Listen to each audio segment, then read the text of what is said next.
Président et membres du jury, chère assistance. Pour parler du régime présidentiel, il nous faut au préalable se poser 3 questions. Qu'est-ce qu'une société sans loi? Qu'est-ce qu'une société où il n'y a pas de séparation, où il n'y a pas d'indépendance des 3 pouvoirs? Qu'est-ce qu'une société où le pouvoir sur la vie et la liberté de chacun est enfermé dans les mains d'un seul homme? Montesquieu, un des grands philosophes que l'humanité ait connu, nous eut à répondre que tout serait perdu si le même homme ou le même corps exerçait ces 3 pouvoirs, celui de faire les lois, celui d'exécuter la résolution publique et celui de juger les crimes ou les différends des particuliers. Aujourd'hui, mesdames et messieurs les membres du jury, je me tiens devant vous comme femme d'un régime autre que le régime présidentiel. Je mêle ma voix à celle de Montesquieu, à John Locke et aux différents défenseurs des droits humains qui ont lutté pour une société juste et équitable, qui ont lutté pour une société où s'il n'y a pas de séparation, où il n'y a pas d'indépendance des 3 pouvoirs, la fraude, l'autoritarisme, l'abus d'autorité, la corruption, la dictature s'érigeront en maîtres et seigneurs. Chaque pays, à un moment donné de leur évolution ou de leur histoire, a fait choix d'un régime politique pouvant mener bien la gestion de la cité. Depuis 1987, notre pays, fraîchement sorti de la dictature, adopta le régime semi-présidentiel dit régime hybride. Et ce régime politique auquel je vous parle, mesdames et messieurs les membres du jury, nous cause d'innombrables torts. Par l'instauration de tels régimes, l'indépendance des 3 pouvoirs est transparente, voire même absente. Le pouvoir exécutif, législatif et judiciaire haïtien sont sur la sellette. Les causes de leur inefficacité sont sur toutes les lèvres. Le gouvernement change de ministre comme on change de sous-vêtements, parce que le Parlement doit donner au préalable leur aval. Aux parlementaires représentants du pouvoir législatif, on les accuse d'être corrompus, de faire abus d'autorité, parce que ces derniers usent de leur autorité pour faire chantage au pouvoir exécutif et législatif. Pour nos institutions judiciaires, on parle de lenteur des procédures, de juges corrompus, parce que ces derniers écartent nos lois, écartent notre Constitution pour concrétiser les vœux du pouvoir exécutif. En d'autres termes, mesdames et messieurs les membres du jury, nous sommes en face d'un régime semi-présidentiel auquel les 3 pouvoirs ne sont pas réellement indépendants, sous peine de ne pas être déchus de leurs fonctions. Le pouvoir judiciaire est subordonné et dépendant du pouvoir exécutif. Si tu relâches un partisan du gouvernement, je renouvellerai ton mandat. Tel est leur dicton. Le pouvoir exécutif, de son côté, est suspendu aux ordres du pouvoir législatif, qui, sous peine de valider le Premier ministre, doit obligatoirement donner aux députés et sénateurs un ou plusieurs postes au sein de l'administration publique. À chaque vote donné à un ministre est négocié au sein de l'administration publique un poste. Nos 3 pouvoirs ne sont pas séparés et encore moins indépendants, comme le dicte si bien le régime présidentiel, et la corruption, la fraude s'installent à leur aise. La corruption est endémique et ancrée dans les mœurs de l'haïtien, quoique punie aux articles 135 du Code pénal et suivants. La loi du 9 mai 2014, publiée dans le journal officiel du Moniteur, fait prévention de cette corruption en ses articles 2 et 5. L'article 5 stipule l'abus de fonction, le népotisme, le trafic d'influence, la corruption sont considérés comme des actes de corruption et que tous les auteurs qui s'y attichentissent doivent être punis. Contrairement au régime semi-présidentiel, au régime parlementaire, qui par la non-séparation des 3 pouvoirs encourage la débauche, la fraude, l'abus d'autorité, le régime présidentiel, qui lui est partisan de l'application des lois, d'une indépendance et séparation stricte des 3 pouvoirs. Pourquoi, mesdames et messieurs, on devrait être contre un régime qui prône l'égalité, la séparation stricte des pouvoirs et la prééminence du droit? Le régime présidentiel est un régime qui légitime et consacre la séparation et l'indépendance des 3 pouvoirs. Et ce principe de séparation des 3 pouvoirs est stipulé à l'article 60 de notre Constitution, que je cite. « Chaque pouvoir est indépendant des 2 autres dans les attributions qu'il exerce séparément. » L'alinéa 1 de ce même article poursuit en disant « Aucun d'eux, ne peut, sous aucun motif, déléguer ses attributions en tout ou en partie, ni sortir des limites qui sont fixées par la loi et par la Constitution. Mesdames et messieurs les membres du jury, Haïti n'est pas le seul à en pâtir de son régime politique. La Somalie, pays à régime semi-présidentiel, où la séparation des trois pouvoirs est transparente, voire même absente. Le chef du pouvoir exécutif ne peut choisir son premier ministre librement sans que des pots de vin ne soient versés au préalable au pouvoir législatif. Le Sénégal, pays à régime semi-présidentialiste, où la corruption sévit sur toutes les formes. Parce que si le pouvoir exécutif veut avoir un vote favorable du régime législatif, il faut payer pour ce vote. Un des auteurs sénégalais eut à écrire dans son livre « Le Sénégal, ses charmes et ses déboires ». Changeons de régime politique, celui qui est en place nous embourbe de la corruption. Mesdames et messieurs les membres du jury, il est moindre les pays à régime mixte, à régime parlementaire, à régime semi-présidentialiste qui ne pataugent pas de la corruption, l'abus d'autorité, le trafic d'influence. Pourtant, notre législateur a fait foi d'insérer le principe de séparation stricte des pouvoirs pour éviter toute fraude, toute corruption, tout trafic d'influence. Pourquoi l'article 60 de la Constitution haïtienne n'est-il pas appliqué? Une vraie démocratie ne peut exister sans la séparation, sans l'indépendance des trois pouvoirs. N'enterrons pas notre démocratie par l'instauration d'autres régimes qui sèment le chaos. Le pouvoir législatif est là pour légiférer. Le pouvoir exécutif est là pour exécuter ses règles et le pouvoir législatif vise au règlement de ses litiges. L'un ne peut empiéter sur l'attribution de l'autre. C'est ce que nous prône le régime présidentiel. C'est ce que dit l'article 60 de la Constitution haïtienne. Si par malheur, ces trois pouvoirs ne sont pas séparés, ne sont pas indépendants, pour parodier Montesquieu, tout serait perdu. La fraude et la corruption seront des rapaces dans cette société. Le régime présidentiel jugule la corruption et exige un contrôle étroit exercé par le Parlement, l'application effective des lois. Un régime politique où la totalité des pouvoirs est enfermée dans les mains d'un seul homme, à quoi résumerait-on nos droits, notre liberté d'expression? Un régime politique qui prône l'ingérence du pouvoir exécutif dans les attributions du pouvoir judiciaire, à quoi serait réduit notre droit d'avoir accès à un procès équitable, si bien inscrit à l'article 6 de la Convention de sauvegarde des droits de l'homme et des libertés fondamentales qui dispose « Toute personne a droit à que sa cause soit entendue équitablement dans un délai raisonnable par un tribunal,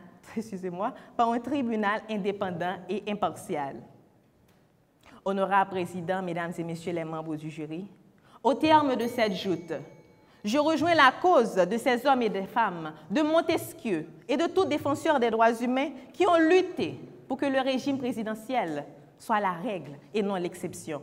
Car vivre dans un pays où le régime présidentiel est établi et appliqué, c'est faire respecter la démocratie et nos droits naturels. Vivre dans un pays où le régime présidentiel est établi et appliqué, c'est mettre à l'écart, c'est dissoudre la corruption, l'abus d'autorité, le trafic d'influence, puni aux articles 135 et suivis du Code pénal. Vivre dans un régime où le régime présidentiel, vivre dans un pays, où le régime présidentiel est établi et appliqué, c'est faire obstacle à la vengeance personnelle, à l'autoritarisme, à la justice privée. C'est vivre dans un état de droit. Merci.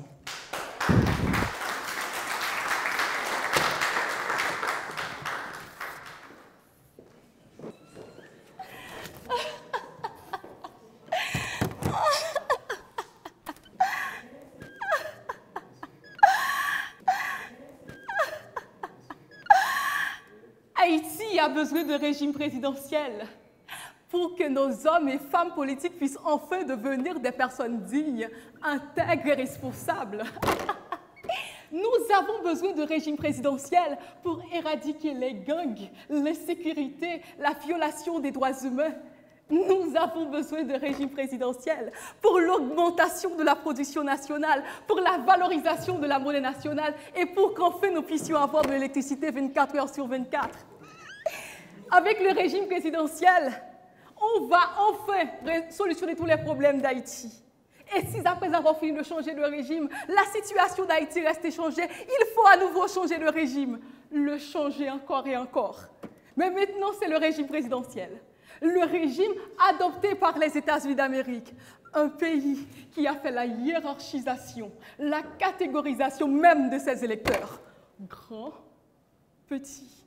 Avec le régime présidentiel, Haïti, elle aussi, va devenir l'une des plus grandes puissances économiques mondiales. Mais revenons enfin sur terre. Il est nécessaire que je précise pour vous des détails importants.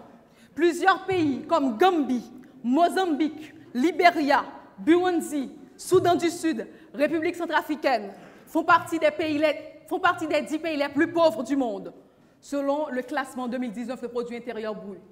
Ils ont également un régime présidentiel. Dans cette même liste figurent Mozambique, Burundi. En plus d'être les pays les plus pauvres du monde, ils font partie des pays les plus corrompus du monde, selon Indice de perception de corruption, classement 2019. Et je le répète, ils ont également un régime présidentiel. Honorable président du jury, mesdames, messieurs les jurés, très chères compétitrices, mesdames, messieurs, certains de nos femmes et hommes politiques haïtiens, qui pour certains étaient députés, sénateurs, n'ont rien fait pendant leur mandat. Ils agitent le débat en Haïti pour un changement de régime.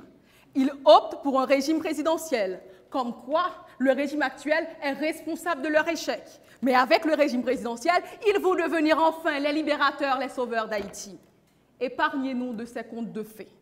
Mesdames, messieurs les membres du jury, je prends position contre le régime présidentiel en Haïti, car il est caractérisé par l'autoritarisme, la dualité des pouvoirs, de forte instabilité politique et de la légitimité supérieure du président par rapport aux autres pouvoirs. Dans un régime présidentiel, le président détient trop de pouvoir en regardant la constitution et la pratique des pays de l'Amérique latine, par exemple Chili, Argentine et aussi les États-Unis d'Amérique. Dans un régime présidentiel, le président peut nommer, révoquer les secrétaires et a autorité sur eux, ce qui rend le gouvernement inefficace et cause du rythme et pose problème pour le renouvellement des chefs et les membres. Mesdames, messieurs les membres du jury, dans un régime présidentiel, le président est à la fois le chef de l'État et le chef du gouvernement. Sa responsabilité ne peut être mise en cause par aucun pouvoir, par aucune assemblée. Mesdames, messieurs, il dirige comme il le veut, sans se soucier de respecter les droits des citoyens. Ce qui donne lieu à un président imprévisible, autoritaire, voire dictateur. Nous avons plusieurs exemples. Malgré que le 22e amendement de la Constitution américaine a clairement mentionné qu'un président n'a droit qu'à 2 mandats, cela n'a pas empêché que le président Franklin Delano Roosevelt a eu 4 mandats. Au Gambie, il y a un régime présidentiel. Le président Yahya Jammeh a passé 22 ans au pouvoir, de 1994 à 2015. Madame Myrlande Maniga, professeure de droit constitutionnel, auteure de plusieurs ouvrages dans le domaine de l'administration publique, nous a mis sous nos gardes et elle a dit « Un régime présidentiel peut donner lieu en Haïti à un président autoritaire. » Et parlant de président autoritaire, vous voyez déjà l'ensemble de violations de droits qui sont au rendez-vous. Droit à la vie, droit à la sécurité, droit à la justice, droit à la liberté d'expression, droit à la liberté de réunion. Un ensemble de droits se trouvant dans la Déclaration universelle des droits de l'homme que le temps qui m'est imparti serait insuffisant pour les énumérer. Mesdames, Messieurs les membres du jury, nous portons en nous les séquelles des régimes autoritaires en Haïti. Les persécutions politiques, la cruauté, la méchanceté, nos frères et sœurs exilés, décapités, assassinés, jetés sur des tas d'immondices, détention arbitraire, disparition forcée, torture. Nous en gardons le mémoire. Et nous ne voulons pas revivre ça. Le régime présidentiel a fait du président un homme fort. Haïti n'a pas besoin de ce régime, car dans toute l'histoire d'Haïti, nous avons trouvé chez nos représentants la velléité de prolonger leur mandat et de ne pas abandonner le pouvoir. À qui veut l'entendre? Aujourd'hui, Haïti n'a pas besoin d'hommes forts. Haïti a besoin des institutions fortes pour garantir les droits fondamentaux de chaque Haïtien. Le principe de la stricte séparation des pouvoirs dans un régime présidentiel ne va pas s'adapter à la réalité d'Haïti, car il donne lieu à des blocages en cas de désaccord entre le pouvoir législatif et exécutif, car ce régime donne très peu de marge de manœuvre pour la résolution des conflits, ce qui a été constaté dans différents pays de l'Amérique latine et en Afrique. Selon Jacques Lambert, un historien français, il a dit, et je cite, « L'expérience de la transposition du régime présidentiel hors des États-Unis n'est pas encourageante, car avec le régime présidentiel, l'Amérique latine demeure la terre par excellence de coups d'État, de blocage et de dictature. Alors, Haïti n'a aucune raison d'envisager un régime présidentiel. » La partie adverse vous a parlé d'équilibre entre les pouvoirs, de stricte séparation des pouvoirs, mais c'est faux. Il n'y a aucun équilibre dans le régime présidentiel. Écoutez-moi bien, dans un régime présidentiel, le président dispose de droit de veto, donc il a la prépondérance sur le pouvoir législatif. Le président peut voter la loi totalement ou encore peut le rejeter.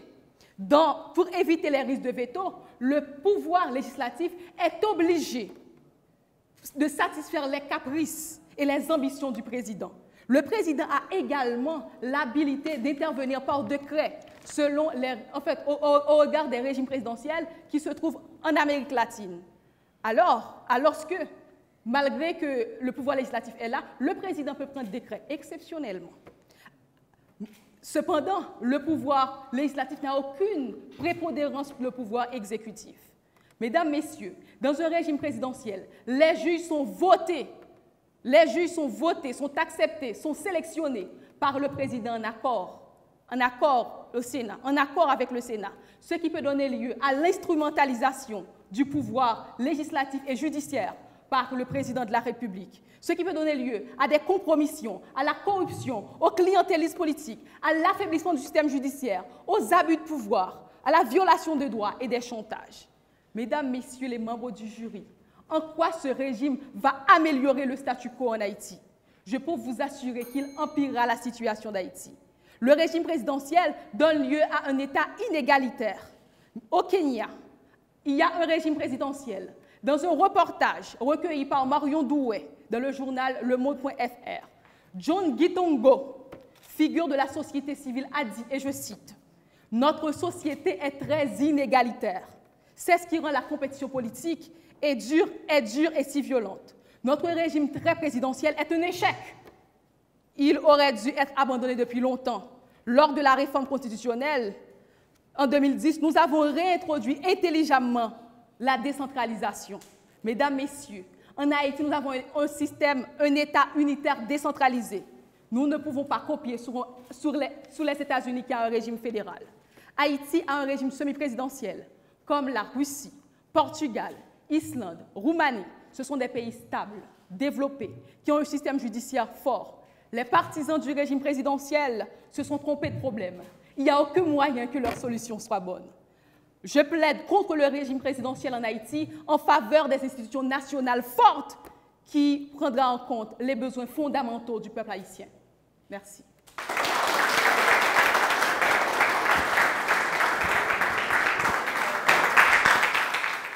Honorable Président, Mesdames et Messieurs les membres du jury, ma contradictrice confond le régime présidentiel et le présidentialisme. Nous sommes à l'ère de la démocratie. Nous sommes à l'ère où la souveraineté d'un peuple est soumise aux trois pouvoirs. Nous sommes à l'ère où la vengeance personnelle, la justice privée, l'autoritarisme, la dictature n'ont plus leur raison d'être. Quand j'entends ma contradictrice plaider contre le régime présidentiel qui veille au respect de la démocratie, qui prône la prééminence du droit, je vois une personne qui est contre le 7 février 1986, date à laquelle notre pays a enterré la dictature, date à laquelle notre démocratie fut arrachée des mains du pouvoir duvalieriste, de ses partisans zélés et des tontons macoutes. Avant 1986, l'on n'aurait pas pu s'arroger le droit à la justice, le droit à notre liberté d'expression, le droit d'avoir accès à un procès équitable. Mesdames et messieurs, 30 000 hommes et femmes ont été tués durant la période sanguinaire des Duvaliers parce que nos trois pouvoirs n'étaient pas indépendants, parce que nos trois pouvoirs étaient enfermés dans les mains d'un seul homme. Et aujourd'hui, ma contradictrice ose plaider contre un régime qui prône l'indépendance et la séparation des pouvoirs, contre un régime qui est pour le respect des droits fondamentaux, contre un régime qui est contre l'autoritarisme, contre un régime qui n'établit pas de distinction au rang, aux fonctions et au statut quand il s'agit d'appliquer la loi. Pour mieux comprendre le régime présidentiel pour lequel je plaide pour, il nous faut, comme Haïtiens, il ne faut pas en rire, comme l'a fait ma contradictrice. Il nous faut comprendre les retombées du régime politique d'ailleurs. Le régime politique auquel s'assujettit Haïti est en pleine ébullition. Le pays n'est ni gouverné ni administré. Il y a toujours un conflit entre le président et les ministres. Il y a toujours un conflit entre le pouvoir exécutif et judiciaire. Le président élu ne peut pas installer son gouvernement car le Parlement refuse catégoriquement de ratifier le choix d'un premier ministre sans aucune raison valable. Nous avons vu défiler sous nos yeux 5 premiers ministres avec notre gouvernement actuel. Parce que les pouvoirs ne sont pas indépendants, parce que les pouvoirs ne sont pas séparés. On ne peut pas passer un mois sans parler d'instabilité politique. Cette instabilité politique face à un tel régime politique appliqué en Haïti nous a causé 3 mois pays loc, où les droits à l'éducation, à la vie et à la sécurité de plus d'un, garantis aux articles 19 et 32 de la Constitution, ont été systématiquement foulés du pied. Et aujourd'hui, en tant qu'haïtienne natif natale, au nom du peuple haïtien, je ne vais pas en rire de mon régime politique. Je vous l'ai dit, honorable président et membres du jury, on a marre, on veut un changement. Et ce changement est possible par l'instauration d'un régime politique. Certes, l'article 60 de la Constitution haïtienne stipule que chaque pouvoir est indépendant. Mais cette indépendance est que constitutionnelle. Nous avons besoin d'un État souverain. Nous avons besoin d'un État qui répond aux besoins de la population. Nous avons besoin d'un État qui instaure un régime politique viable et vivable. Nous devons, honorable président et membres du jury, respecter les vœux de l'article 60 de la Constitution haïtienne. Nous devons, honorable président et membres du jury, comprendre qu'un État où la séparation des 3 pouvoirs n'est pas appliquée, voire même respectée, c'est faire face à un État totalitaire de despotisme. Être contre le régime présidentiel, c'est violer l'article 6 de la Convention de sauvegarde des droits de l'homme qui dispose « Toute personne a droit que sa justice soit entendue équitablement par un tribunal indépendant et impartial ». Il est grand temps, mesdames et messieurs les membres du jury, en tant que défenseurs des droits de l'homme, il est grand temps de changer de régime politique où l'état de droit, la stabilité, la paix, où le changement social, économique et culturel et le respect de nos droits les plus fondamentaux sont établis. Et le point de départ de ce changement est le régime présidentiel. Merci.